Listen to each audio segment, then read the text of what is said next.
A landslide in Dimthanlong village, Tamenglong ward number 3 has claimed the lives of a mother and her child last night. Additionally, one person identified as Ringsinglung Kamai has been critically injured in the incident.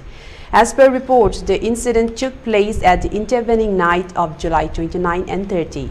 In the unfortunate incident, one woman identified as Duanjanga Kamai and her son Swai Hyangan Kamai were killed. Ringsinglung Kamai, husband of late Duanjanga Kamai, sustained injuries in the incident. He was brought to Imphal for treatment, taking to his ex-handled Manipur CM Road, deeply saddened to learn about the tragic loss of a mother and her child due to the landslide that occurred last night in Dimthanlong village, Tamenglong ward number 3.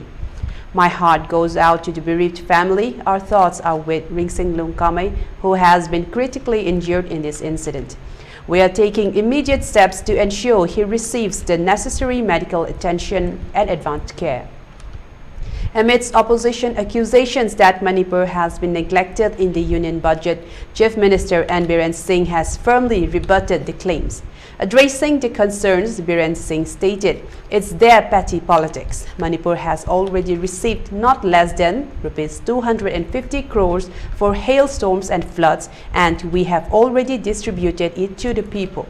The opposition's criticism focused on the perceived lack of financial allocation for Manipur in the recent budget. However, Biren Singh said that substantial funds have already been allocated and effectively utilized to address natural disaster impacts.